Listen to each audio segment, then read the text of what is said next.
Hello again, gamers. Welcome back to the Board Game Captain. I'm the Captain. And I'm Alex. And today we're going to be reviewing and talking about and showing you how to play Arcade.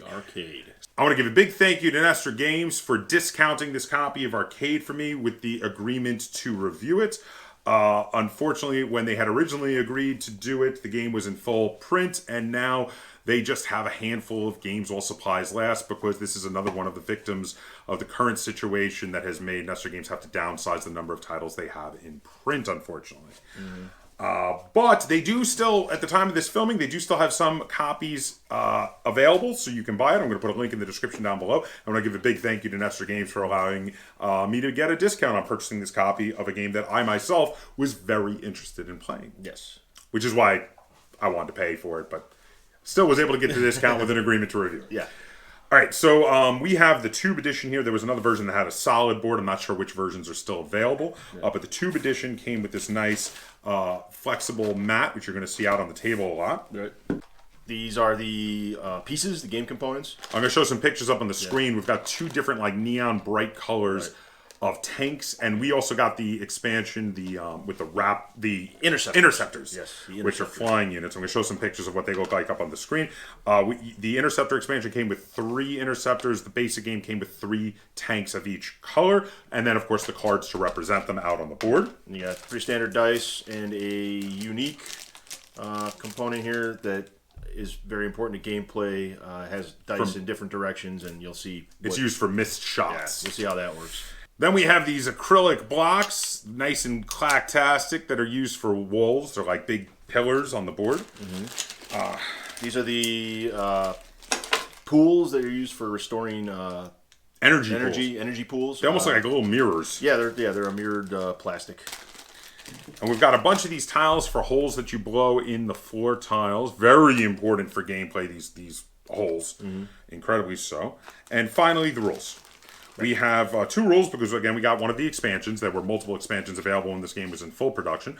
But we have the basic rules to the Tube Edition, which comes with lots of diagrams in here. It's actually color rules, lots of diagrams that really show you how shots work, how to calculate how shots work, which is really, really freaking awesome. Yeah. Lots of advanced rules and optional rules, too. Including missions, which we're going to be playing with all of the advanced rules and optional rules, and we're going to be using a mission, which is really cool. And then we have the really tiny little addendum for the interceptor rules, which they were so easy to add on when we first started playing our first game. We just played all of it. Yeah. And when we kind of went right into the advanced rules too, didn't we? I don't even know if we played any. We didn't play basic at all. I think we went right into... Well, basic is pretty basic. It's pretty basic. Yeah. I was going to say, if you want to play with kids, basic is fine, but as for adults, if you're experienced gamers, you're probably going to jump right into the advanced rules with this one. Right. So now we're going to take you over to the table. We're going to play through a portion of a game using, like I said, the advanced rules, the optional rules, one of the mission rules, and all of the stuff from the Interceptor expansion. We're going to play with all of that, run through about half of a game to show you how this game plays, and then we're going to come back and we're going to talk about how this game plays and feels, and we're going to rate it and review it. Okay, so here we are set up to play a game of Arcade. So I'm on this side of the table, and I will be controlling the orange units here. And I'm over here with the green. And now we have set up with our cards out in front of us. We've chosen an order for our units to activate. The order of a specific type of unit has to go in ascending order. So my tanks go tank 1, tank 2, tank 3, but I can intermix them with my interceptors if I choose, but the interceptors themselves also have to go 1, 2, 3. I chose not to actually have my tanks going 1, 2, 3, and then my interceptors 1, 2, 3 right afterwards. But Alex, I believe you have alternated, have you not? Yes, I've got 1, 1, 2, 2, 3, 3 for my tanks and interceptors, so it's every other. And you could do 1, 2 tank, 1, 2 interceptor, but you just have to make sure they're in order. Yes. So we have agreed to the setup. We're playing a scenario here with a energy pool in the middle. When you are adjacent to the energy pool and choose to do absolutely nothing, you can heal 2 points of damage to the vehicle that is doing it. And in order to win this game, one player has to have one of their vehicles heal adjacent to the energy pool, or in the case of a interceptor, above the energy pool or adjacent to it, for 3 turns in a row. If you're able to do it for 3 turns in a row, you will win the game. Alternately, in this particular game, also, if you wipe out all of your opponent's forces, by default, you will also win. So to start off with, we're going to roll to see who's going to go first. I got a 3. You got a 3. Let's roll again.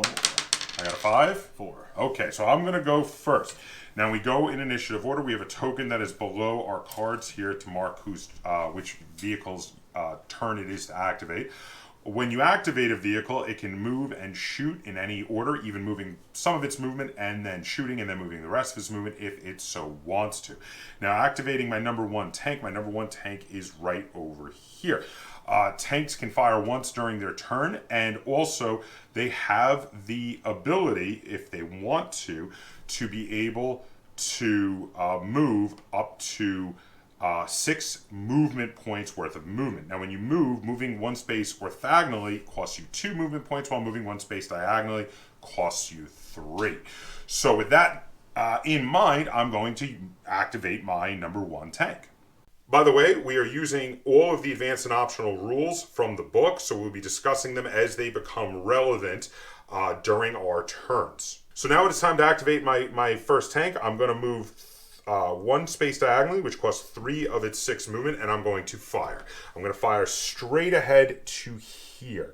Now, when you check the distance to your shot, you add the half rounded down of the lesser of the distance width versus vertical on the board plus the larger of the two. So in this case, the width from the spot, it's in the exact same column I'm in, so it's 0. But the length is where it's all at. So we are 1, 2, 3, 4, 5, 6, 7, 8, 9, 10, 11, 12. Then you must roll a number of dice equal to that sum, maximum 10. So since I'm at 12, that is going to be the full 10 dice. So I'm going to be rolling 10 dice. All right, so we're going to roll all 10 dice, and what we're going to do is I'm going to drop them in my dice tower here, drop them on down. We have a 1 that makes it a miss. So when you are looking to shoot a target, you want less dice, because if any of them come up a 1, it is a miss. As long as one of the dice comes up a 1, the first thing you do to figure out where the shot actually lands is you remove all 1s and all 6s. And as you can see, I've got a lot of 6s, so I'm going to pull all those out. So removing all the 1s and the 6s, the next thing we do is we remove all pairs of dice that add up to the number 7. So I have a 5 and a 2 adds up to the number 7, and that leaves 2 3s. Which then we look at this little marker here, which we have put next to the board, and we see 3 means it's going to go to this side of the board, which in the case here with 2 3s means it's going to go off from its intended target 2 spaces in this direction. However, if we now look at our direct line of fire there, it's probably going to be hitting a wall. And yes, in fact, it is. So it hits this wall right here, which means it will destroy this wall and wipe it completely off the board. So now having done that, I still have 3 points of movement I can use. I'm going to move my tank 1 more time diagonally. I'm going to move it up here. That's going to be it for my number 1 tank. But I also will place the number 1 shot marker where its shot landed, because in the future I will be able to measure from the shot marker instead of from the actual tank if I choose to. Wherever the next shot lands, though, the shot marker will move to there. I'm going to move my token onto my number 2 tank, but I am done with my first turn, and now it is Alex's turn. So for my first activation, obviously, is my number 1 tank. I am going to target this wall. Oh, just trying to clear the path, huh? With my number 1 tank. I'm going to not move in order to get a -2 to the number of dice I need. So what is the range? So we are at 1, 2, 3, 4, 5. 1, 2, 3. So it's 5 plus half of 3 rounded down is 1. So we have a 6 minus 2 for not moving. So that's going to be 4 dice to target this wall. So you are literally just trying to clear a path here. So, taking an aimed shot and clearing a path. So there was your roll, and it's a miss. You got a 1. It's a miss. So the 1 comes out. The 4 and the 3 come out because they add up to 7, which leaves me with a 4. which means I'm one to the right from my perspective. So you missed, but only slightly, but you do blow a hole in the floor, and you do get to put your targeting token there, which is actually really nice for when I start to get closer to that objective. So instead of clearing a wall, I added another obstacle to myself.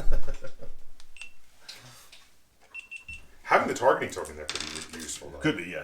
Now I am going to activate my number 2 tank, and I'm going to try again for what I just tried to do that did not work. I'm going to go 3 of my movement to go diagonally here, and again I'm going to try to fire there. We already saw that is going to require, same spot, that is going to require all 10 dice. My hope is to have a ricochet shot, even if I miss, kind of land somewhere over there around those vehicles to stun one of them is what I'm hoping for. Because if I can blow a hole in the floor next to one of them, it will stun them. It's just difficult because I do have to thread through all of these walls. Right. But as you see, getting rid of some of the walls can clear up easier shots for you in the future. Okay. It's a hit! It is a hit. It is a direct hit. There are no ones.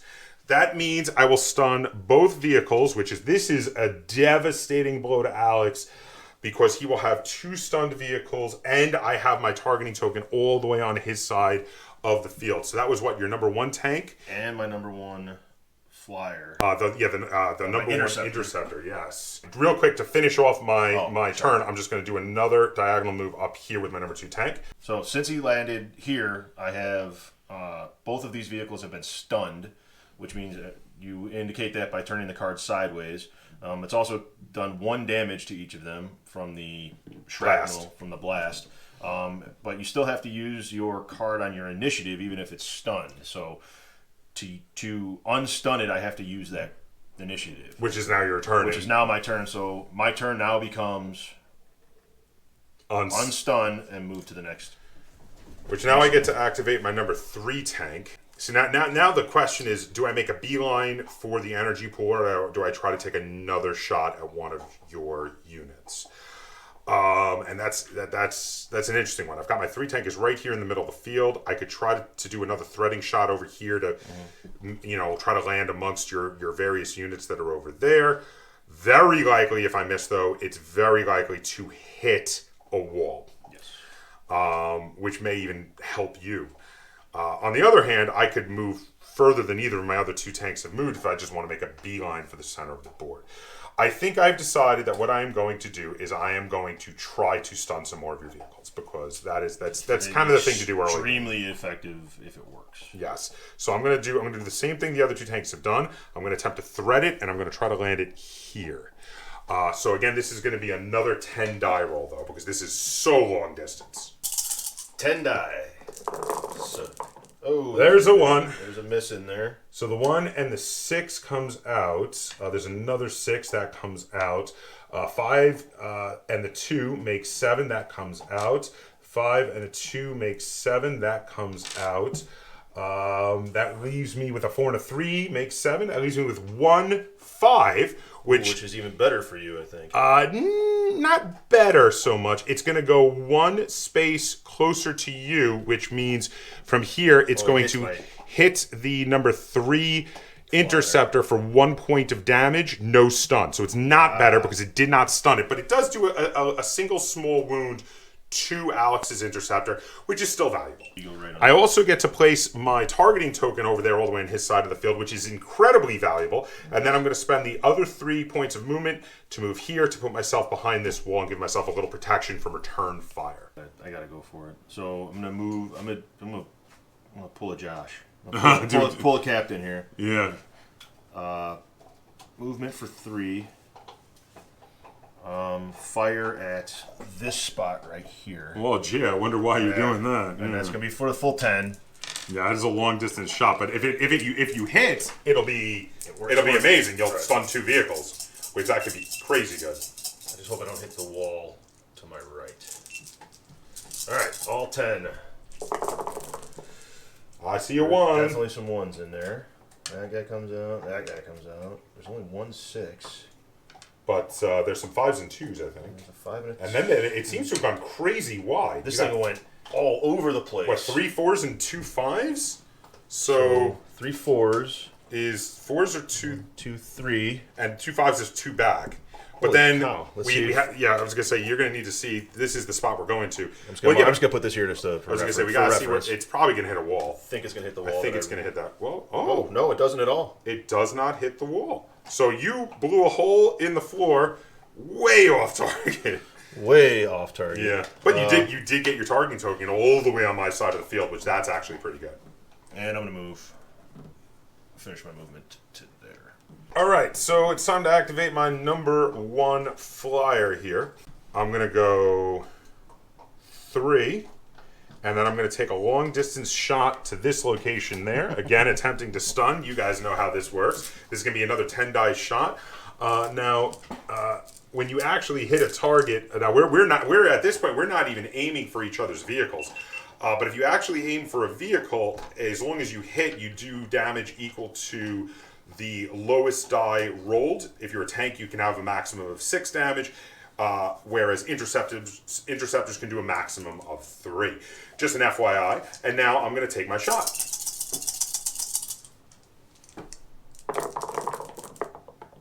Oh, there's some 1s. Some 1s. And some 6s. So 1, 6s. There's a 5 and a 2, a 4 and a 3, a 5 and a 2, and there's 1 3 left, which means it goes 1 to. Oh yeah. So you're gonna end up going from here, where you were targeting, to here. I'll throw the die there to mark it. Probably just as good, but I think you might be hitting a wall. I think I'm hitting the wall. I think I am hitting the wall. I'm gonna turn off this recording. No, that's definitely hitting the wall. So what's going to happen is I'm going to blow up this wall.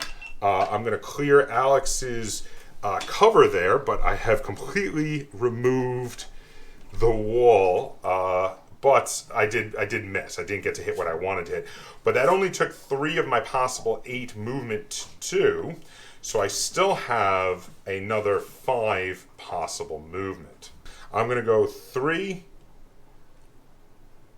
4, 5 to finish up my movement here, get myself behind one of the last walls that are existing in this area. And that's going to be it for my number 1 interceptor.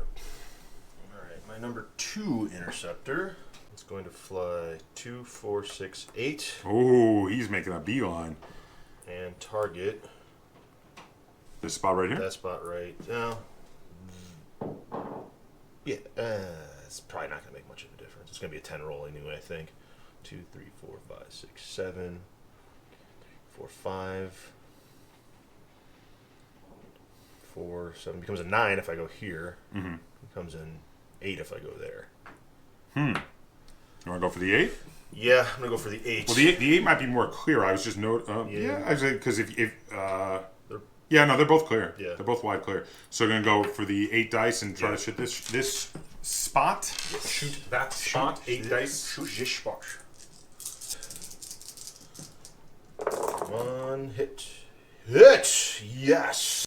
That is a direct hit, so you have blown a hole in the floor. Get to put your targeting token there, and that is an amazingly good hit because that will stun and do 1 damage to that tank and that interceptor. So let's see, that is my number 1 interceptor who just activated, and my number 3 tank who activated before him are both stunned and both did a damage. So you just evened it up there. I'm going to activate my number 2 interceptor. I'm going to go 2, 4, 6, 8, and also go pretty far forward with mine. My shot is going to be at a different sort of target. I am going to aim for the floor right here in front of these 2 vehicles in an attempt to stun them. This will be a 10 die shot, so I'm hoping for no 1s on 10 possible dice.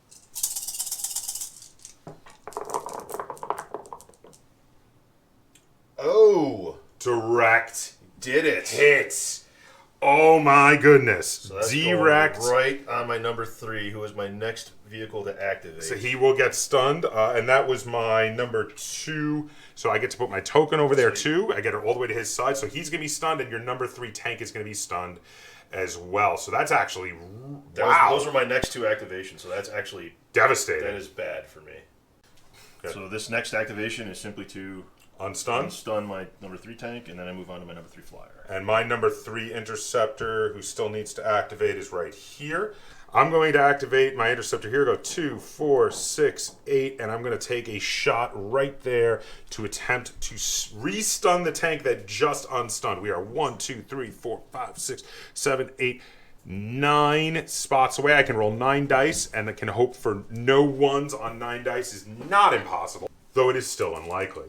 So I'm going to grab the dice, I'm going to take 1 out, and I'm going to do a roll of 9 dice. No ones, no ones. All ones. I got ones. A lot of ones. A lot of ones, yeah. I was going to say, those are all coming out. The 6s are coming out. The 5 and the 2 make 7. That comes out. The 4 and the 3 make 7. That comes out. Oh my God. It was an even better shot. It's just because this shot is so amazing because I have now boxed you in. That tank cannot... It's still going to get stunned, but it can no longer come through here because it would fall in the holes. So that is actually a phenomenal shot, and it takes another point of damage. My next activation is to unstun my number 3 interceptor, and now it is back to you. All right, so what I'm going to do is I'm going to activate my number 1 tank. I'm going to move diagonally twice over here. I'm just going to remove its targeting token because it's not going to be using it. It's going to be putting it somewhere else. And I'm going to try to take a straight up shot on the number 2 tank because that will be down to an 8 die shot, therefore significantly more likely to hit. And even if it does scatter, it will be also possibly likely to stun it. So let's see if I can hit it for damage and how much damage I can do to it. All right, so I've missed with a 1. So I'm going to pull the 1s and the 6s out. Then I've got 2 sets of 4 and a 3, a 4 and a 3, and I have a single 5. So this is actually the worst possible result for me because the 5, the way we have the token set up means that it goes 1 towards Alex's side of the board, which means it's just going to be it's going to go past him, but what it is it's going to hit him, but only for a single point of damage, no stun. So it's actually the weakest possible result for me. So actually Alex made it out of that pretty okay. Barely not bad. Yeah, but on a positive note, I do get to put my targeting token on the space that your tank is on, so that is cool. My next initiative is simply to unstun tank number 1. Okay, so I'm going to activate tank number 2, who's over here. Now, tank number 2 has been having a really good time of stunning your 1 tank and 1 interceptor. And you have a targeting token right there. I do. So I think I think I would be an idiot not to take another shot at you there. So I'm gonna try. So what I'm gonna do is I'm gonna pull out from behind this wall for 2 movement with my number 2 tank. I'm gonna try to take a shot at this location 1 behind where I already hit because you can't blow a hole in a hole, so that doesn't work.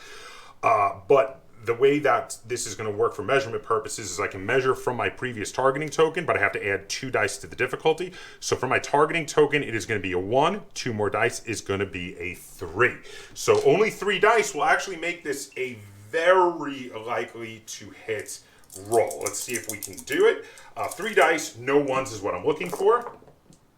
And that's exactly what I got. So that's going to be brutal as both of those get stunned again with a new hole being blown in the floor right next to both of those units, and they both each take a damage. So that brings the interceptor down to a 1. Oh, is it already almost dead? That doesn't take much. It's only got 3 holes. Oh yeah, it took 2 hits. That's right. It's only wow. It is already almost dead. So he's at 4. And then he's at 1. To finish off my movement for my number 2 tank, I am going to just pop back behind the wall to protect it. Next movement is simply to unstun my number 1 flyer and move initiative over. My next action is to unstun my number 3 tank and move up the initiative track. All right, so I can actually do a turn. Do something. So I'm going to move 2, 4. Fire at your number 1 tank. 1 tank. This is going to be probably a pretty easy shot. 2, 3, 4, 5, 6.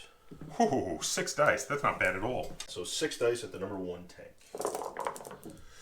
Ooh, it's a hit. That is a direct hit for 2. Only 2 damage, though. Yes, it's always the lowest die roll of the, obviously no ones, but then the lowest die roll you get is how much damage. So that will be 2 damage to my number 1 tank, which means my number 1 tank goes down to a 4 on the damage track. And then I'm going to finish my movement by moving 2 over. It's a good move. Get yourself behind the wall again. All right, so my next activation is to be unstunning my number 1 flyer and move on during the initiative track here. All right, my number 2 flyer. I will be moving. He's got a token in a really great place. Because those are the guys who just unstunned too. Right. You can put them right back in a stun if you do it right. So I'm going to target this spot here. Okay. So that's going to be 1 plus the 2 for using the targeting. 3. That's not bad. 3 dice is going to be very likely to actually hit. You're probably going to be re-stunning those 2 vehicles right now. That's a direct hit. Direct hit. Very nice. So that is going to immediately re-stun my number 1 interceptor and my number 3 tank. And both of them will take another damage. It means my number 1 interceptor is actually down to only 1 hull left. So he is almost dead. 3, 6, 8. Okay, so I'm going to attempt to shoot the interceptor over here. I already have my targeting token right there, so it's actually not far away from him at all. I'm going to shoot and then move, because actually, you know what? No, I'm going to move, then shoot, then move. I'm going to do 2 forward to get a slightly clearer shot. So I'm going to use up 2 of the 8 movement by doing 1 space forward to get a slightly clearer shot at the interceptor. Now, being that I'm judging distance from the targeting token, that is 1, and then half of 1 rounded down is 0, so that's 1, and I always have to add 2 to it for going from the targeting token, which means it is going to be a roll of 3 dice, and actually very likely to hit the target. So all I have to do, and that interceptor is severely injured, right? That's the number 3. He took a bunch of hits, and yeah, he's down to 2 hull. If I can do 2 damage, all I have to do is hit him for 2 damage, and he's dead. So let's see if I can kill him. There we go. No, a miss. Oh, Where does it go, though? The 5 and the 4 means it goes off the board. Off the chart. So it goes over here, which is off the board, and we count that, since you can't destroy a hole off the board, as being nothing. So we will pull the targeting token off the board. That was a complete whiff on the part of my number 2 interceptor. He's only used 2 of his movements so far. So I'm going to go, 2, 3, 4, 5, 6, 7, and I'm going to move up to there, and that's going to be it for my number 2 interceptor. For my number 3 tank, I am simply reestablishing or undoing his stun and moving on. So my number 3 interceptor, who's in the middle of the board here, let's see. So now here's the thing. We really need, his targeting token's all the way back there, but the thing is, we're about to be fighting over the center of the board here. And I really want you not to be threatening me. I mean, we're both threatening that center there, but I'd like to be able to remove you if I can. So the question is, can I? I do have quite a bit of movement to get over there. I think I'm gonna move up, and I'm gonna take a shot. So I'm gonna go 2, 4, 6, 8, and I'm gonna hover over the energy pool, and then I'm gonna take a shot. Now the question is, should I go for your number? Is that your number 2 interceptor? Number 2 interceptor, or your number 2 tank? So let's see. Your number 2 tank has taken 1 point of damage only. Correct? Yes, number 2 interceptor is undamaged. Is undamaged. So should I go for them, or you know what? Or should I try to shoot between them? That would not be a difficult shot at all. I could stun them. True. I'm gonna. I guess you do. If I try to go between them, it's gonna be a 2 and a 1. It's gonna be 3 dice. Right. To try to hit the shot between them. I can see the middle of it because it's straight diagonal. Right. I'm going to try to shoot between them. I'm going to attempt to stun them, because even though it might be nice to do more damage to them, I think it's better to take them out of commission for a round. So I'm going to go 3 dice to attempt to shoot right in the middle of those 2 units. Let's see if I can do it. No ones. No ones. Did it. That is another hole in the floor, and it's another obstacle for Alex's tank over there.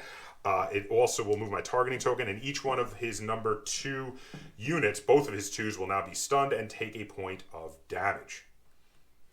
So, my number 3 flyer, he hasn't done anything. He's been stunned the entire time. He's not now, though. He can do something. He finally moved now. Yeah. 3, 6, 8. I'm going to shoot at my... your number 3 flyer here. So let's see what the range we get. Where is your targeting token for him? Oh, it's like... Oh, is it not on the board? What is it? Number 3? Oh, no, it's not on the board. This is his first shot. Oh, okay. He hasn't shot it. He's He's been been stunned the stunned. entire time. Remember, he kept getting stunned. So 1, 2, 3, 4, 5. 1, 2. So 6. 6. That's not bad. Not bad. It's not great, but it's not bad. It's not bad. So I need a 6. So you want no 1s, and you want at least a 3. That will light me off the board. You want 3 to be the lowest number. Right. Oh, there's a 1. Bunch of 1. 1, 2 There's 6s. 2 6s. And then 2 3s and a 2, which that goes to the wall 1, and 2, back. back. You're going to shoot the wall. Yeah, directly. It hits the wall. So it's going to blow up the wall. You have removed some obstacles, but it other than and got to place your token somewhere good. But other than that, not much. But it did also completely clear up some of the cover I was. No, it's right here. Right there. Yeah. It also cleared up some of the cover I was relying on for my other interceptor. And this is the time to defend my dudes, so I think I have to go and try to hunt them. So and plus I want off of that, so that I don't want to be on the targeting turn. You're not gonna. So I'm gonna go It's not gonna matter. 3. Because I don't think 4, 5. I'm gonna move fully up here, and I'm gonna take a shot at. I'm gonna go for the tank. I'm gonna go for the number 2 tank. So let's see. This could be a 1, 2. So 1, 2, 3, 4, 5. That could be 5 dice if I measure from me, or if I'm measuring from my targeting token, it's 2 plus 3, 4. It could be 4 if I measure from the targeting token. Because 2 from the targeting token, 0 from the width because it's only 1 over, and 2 back. So I'm gonna measure from the token and roll 4 dice to try to shoot that tank. my number 2 tank. Your number 2 tank, which he's already down to 4 hull, right? Correct. So if I can roll, if the lowest thing I roll is a 4, he'll be dead. Right. So lowest number I want is a 4. Nope, I rolled a 1. It is gonna be a miss, but it is not gonna miss far. It is a miss of. You're gonna land right in the hole. Which I can't. Yeah, the shot is gonna land in the hole. Unfortunately, that means that the only thing that really lets me do is move where my targeting token was, because since you cannot, it will not cause another stun when there's already a hole there. So actually, that was a good one for you. Yeah. Unstun. Unstun my number 1 tank. Okay. My number 2 tank. He's been doing great doing pop shots, so I'm gonna pop up, do a shot, and probably pop back again. So I'm gonna keep doing that. So we said it was a 5, right? So I'm gonna try to get 5 dice, and looking for, I would like the lowest number to be a 2 would finish off the number 3 interceptor. Basically, a hit does it. I missed. I got a 1. I have a 4 and a 3, and then a 3 and a 2. So you go off to the side and up 1. You're gonna hit this wall. Oh, let's see. So you're aiming right here, right? Yes. Right. So you're gonna have. Yes, you are correct. 3 back. 2 It is definitely going to hit the wall, so we're going to pull the wall off. Do me a favor, move my targeting token over there. This is your number 2 tank? Mm-hmm. And that's going to be, then I'm just going to pop behind cover again, because that's actually been working pretty well for him so far. And you know what? Actually, clearing some of that cover is not bad. I can get some shots at some other stuff. All right, so I'm going to activate my number 1 interceptor, who is on his last legs. Ooh, yeah. 2, 4, 6, 8. Okay. Who do we appreciate? Who do we appreciate? Fires. All right, and I'm going to. Pretty sure this is going to be his last hurrah, no matter what here. Not if I miss. I keep missing. I can't hit a target to save my life all of a sudden. I've rolled a 1 on it. I was not rolling 1s when I was rolling 10 dice. Mm-hmm. Now every time I roll 4 dice, I roll a 1. Right. So it's like, maybe not. I keep hitting walls. I'm clearing the board of walls. Get out of the way, walls. Get out of the way, walls. You're not cool, walls. Yeah, so if you kill him, I'm targeting him. All right, you're gonna go for. So that's for a 5. That is correct. 5 dice. Right. Yeah, that is 100% correct.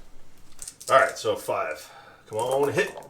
And a miss. Oh, 2. And it's all 6s, so it's going to be a... Well, but it's only going to move 1 space then. 4 over to the right. Yeah, but that means it's going to stun him. So it hits here. Yeah, so that's still good, though. You're going to stun him.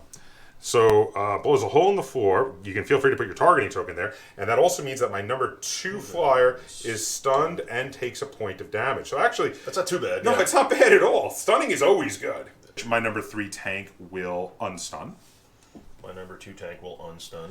My number 1 flyer will unstun. My number 2 flyer will unstun. My number 2 flyer will unstun. Oh, so now my 3 tank. You actually get... I was going to say, because you stunned him, you get to come out of that giant string of stunned units first. I'm going to move my number 3 tank. 2, 4, 6. Oh, interesting. And I'm going to target... Oh, very interesting. my number 1 tank. Okay. So it's going to be a tough shot. But I'm at here. No. 3. Where's my 3? He hasn't fired yet either? He was stunned. Jesus. I stunned him twice. 1, 2, 3, 4, 5, 6, 7, 8. It's 8. It's going to be an 8 die shot. It is going to be a tough shot, but it's doable. And to be fair, we have made more of the tough shots than we have made the easy shots this This game, is true. So which is actually funny. For an 8, hopefully if I miss, I stun. Don't hit a wall. Don't hit one of my own guys. All of those are things to hope for.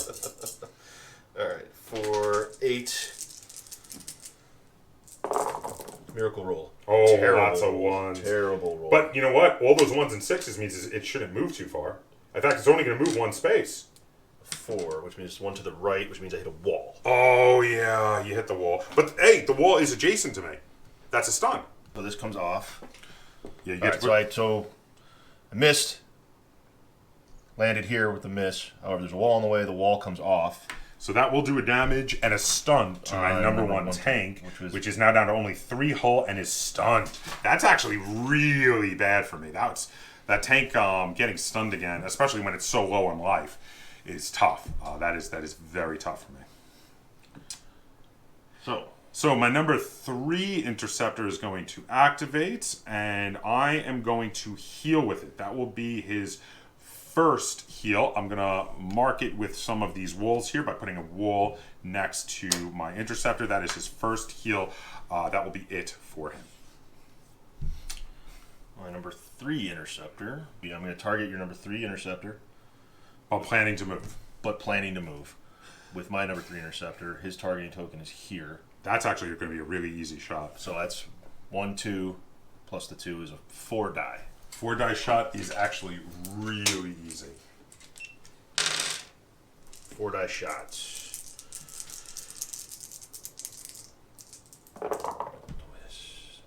No miss, 2 damage. 2 damage to my number 3 interceptor. Ouch. So close to wiping him out. He's down to only 1 hull now. Now this moves onto... Yes. I'm sorry. So we're going to go 3, 6. Okay. On my turn, I'm just going to unstun my number 1 tank. My number 1 tank is now activated. 2, 4, 6. Okay. And then going to shoot the interceptor. Yeah, and it's going to be 1, 2, 3, 4. It's going to definitely be better using the targeting token. Yeah. 1, 2. 2 plus 2 is 4. Yeah, it'd only be 4. I was like, with the targeting token, that's a heck of a shot.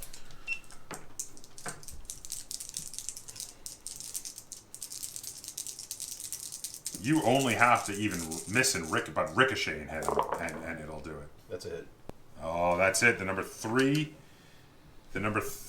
interceptor is off of the board. And where's my number 3 targeting token for the... Right here. That is off with him. So there you have it. That is how you play a game of arcade. So in this case, we're fighting over to see which one of us will be able to take and hold the energy pool at the center of the board for 3 consecutive turns while repairing there in order to win. So it looked like I had started to win by doing my first of my 3 repairs, but then Alex was able to blow me up and clear me off of there. You do lots of firing around, you place your targeting tokens, which help you take further shots, and you blow up walls, blow holes in floor, and stun enemy units on your way to victory. There are also multiple other ways that you can win, either just by doing an out-and-out fight and killing each other, or having the goal of trying to make one of your units to your opponent's deployment zone, all the way on their end of the field. There are lots of different ways that you could win, and it even encourages you to come up with your own victory conditions for the game. So now we're going to head back over. We're going to talk about how this game plays and how it feels, and we're going to rate it and review it.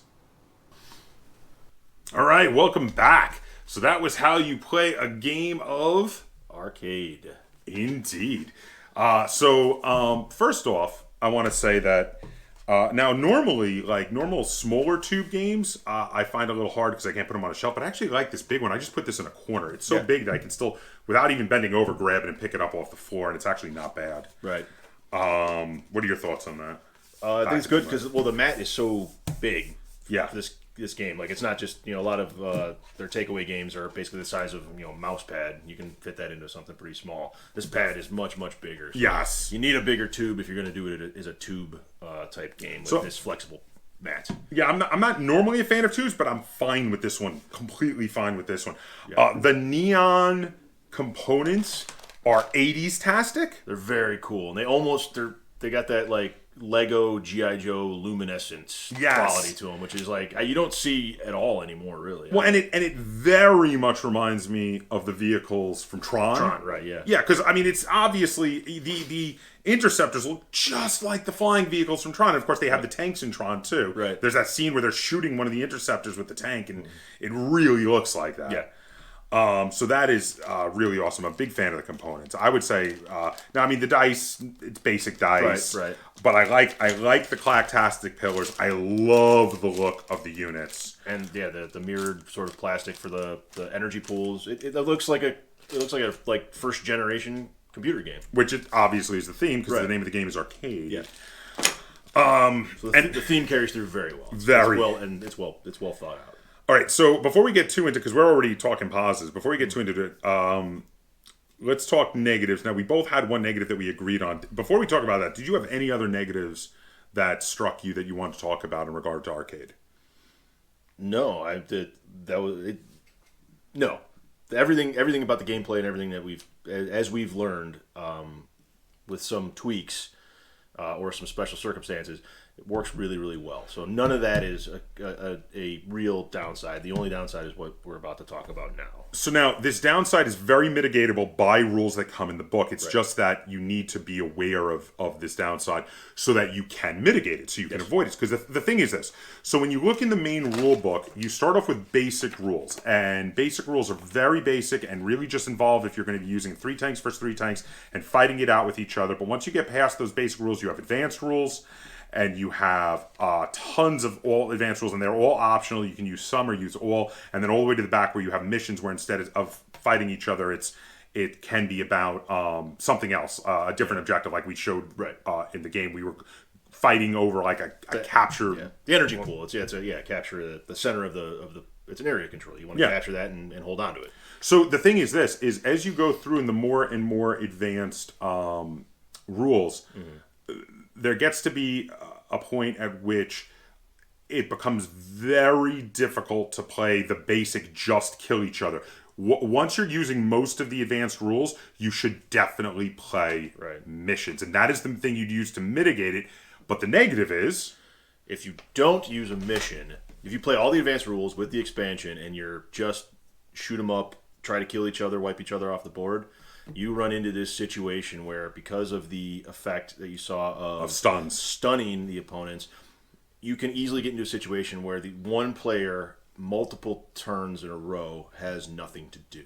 Because it's like I unstun. Unstun. And then by the time they unstun, their previously stunned or unstunned vehicles are now being stunned again because the other player is just this steamroll snowball effect where it's just endlessly stunning. And we both were on the receiving end of this effect before we tried the missions in 2 different games, and that's because we weren't using a mission. So the missions giving you an alternate way to win, not just about killing your opponent, means that everyone's going to still be in it no matter what, and also everyone's goals are just not to necessarily to kill each other, so that it's more mitigatable dealing with the stun damage when you're like, oh, it's okay, I'm out of it for a little bit, but my goal is it doesn't matter if I lose most of my guys as long as I can achieve the mission. I'll still be fine. It makes it much more fun. And so basically, what we're saying is once you're using the stun rules, start using missions. Yes, if you're going to go all the way with the advanced rules, you have to go just that one more step and use the missions. Have an objective for the game, because otherwise, and specifically once you're using the stun rules, use the missions, right? Because once you can blow holes in the floor and blow up walls and stun people next to them, the ability to stun two guys in a row at that point, if you're just trying to kill each other, one player is probably going to get the other player on tilt and keep hitting him, Right. unless you're using missions and the goal is not necessarily to kill each other. Correct. So the basic rules are fairly basic, and you'll probably want to advance past that very early on in the gameplay. And once you do that, go all the way to a mission, and you're going to have a lot of fun. And if you find yourself in that sort of snowball effect, there's things you can do. Figure out, like, there's a way to... Don't bunch up. Right. There's always ways to get out of that. Don't bunch up. Spread out. Spread out, right. Spread out. Using missions when you play really helps. And then also stun your opponent's units too. If they stun you, go right for stunning a bunch of them back. Because at long distance, it's far more valuable to try to stun people than to try to hit them directly. You're very unlikely to do a lot of damage with a direct hit, but if you can stun them, you make it so that they spend a turn or two not being able to do anything, and it's much, much more valuable. And stunning, when you both start doing a lot of stunning, that can be really awesome and really fun. Calculating the shots can be really awesome. The combat is very much beer and pretzels in this. Yes. It's not super advanced, it's rolling a bunch of dice. Right. So it's the kind of game that you're drinking a beer, you're eating a bunch of pretzels, and you're just throwing dice down and blowing each other's tanks up. Right. But if that's what you're looking for, which a lot of times is what we're looking for, obviously, yeah, right. It's really cool. Mm-hmm. It reminds me of a lot of old school tabletop miniature games where you would just like throw out vehicles and just throwing dice at each other all night. Right. And I love that. There's definitely a place for that. Yeah. There's the strategy is involved in this, especially when you start getting into when you have to use the missions, you have to prioritize. So to summarize it, to prevent the game from snowballing out of control, you can do a few things at the outset and use some strategy, and then just use the missions, and that kind of helps you circumvent that problem at the beginning. Well, especially because we used a fairly basic mission of controlling a point in the middle of the table, but there's another mission where you literally just have to get to your opponent's side of the board. Right. So you could just be zipping around, hiding behind pillars, and trying to make a last-ditch effort run to your opponent's side of the board. There's another one where you have to destroy the most pillars. So you're not even shooting at your opponent. You're literally shooting inanimate objects. Right. And that can, trying these out and also coming up with your own objectives can be really pretty cool. Yeah, and so I would strongly encourage the use of those objectives and missions. That's the way this game really shines, actually. 100%. With all the rules and missions. Right. Definitely with missions. Okay, shall we rate it? Absolutely. You want to go first or second? I'll go first. Go ahead. I would give this a solid 7.5. This is a 7.5 out of 10 for me. Like I said, that we had some issues, a learning curve, not with the rules, but with the with realizing to use the missions. Yeah, what we had done. But once the missions were in, it's a super solid game. It's a lot of fun to play, and the components are simple, and the rules are simple, and everything looks really cool. And just having it laid out is fantastic. So 7.5. I'm going to go half a point higher for 8. 8, okay. I had gone, like I said, as we were slowly adding in the advanced rules, I'm playing with all the advanced rules, I had gone a little bit down until I realized the missions, and then I went right back up again because I was like, the missions made it night and day difference, made it a lot better for me. Yeah. So I'm going to go solid 8 stars out of 10. I really like this game. I play it just about any time. Big question here now. So this game is while supplies last right now over on Nestor Games. It says some available. Yeah, just so the big question is, should Nestor find a way to get this back in print? And yeah, I think so. Absolutely. I mean, it's good. Well, it's a really good game. It's a very good game, and the production cannot be that. Well, I think he was having trouble getting some of the materials at the moment. I'm sure everybody's having that problem. Yeah. But if he can get them again, I do think he should get Arcade back in print. Especially because there's a couple other expansions. There are mine layers, and there were some other things he had come out with. There were these spider bots and these mine layer bots and stuff. And I feel like if he could get it back in print and get those available again, I'd like to get those too and try out and see how those work. And the board is plenty big enough to incorporate a lot of different things. So. I think I'd like to get more walls too, so I could do even larger patterns with lots of walls out there. Would be really cool. Right. So that is definitely a big plus in this game. Is it is almost endlessly customizable. Oh yes. So Amazingly so. And you don't have to play the same game twice ever. So it has a lot going for it. Just be a little mindful when you set out what you're trying to accomplish. You're Yes. going to be just fine. You're really going to have an enjoyable game. Oh, there you have it. We can definitely recommend this game. We've both Absolutely. rated it pretty high. This is definitely a 2 thumbs up review Sure. from us. If you enjoyed this review and tutorial and you'd like to see us do more like it, be sure to give it a like, share it on all forms of social media, and if you haven't already, please subscribe to the Board Game Captain. That's Captain spelled with a K on YouTube. And until next time, game on. They're like pillars that go out on the board. Hey, buddy. Okay. Oh, puppy blooper. Okay. Puppy blooper. Puppy blooper. Down. No. Down. Come on. Puppy blooper. Down. There you Down go. on the floor, baby. Stay down. All right. Rule books. And You can whoop. There are Hello. some. He has an opinion as well. Puppy blooper. Another puppy blooper. Hi, Nico. Yes, I know. With your puppy bloopers. I You being know. crazy. Are you bored? On the I'm sorry.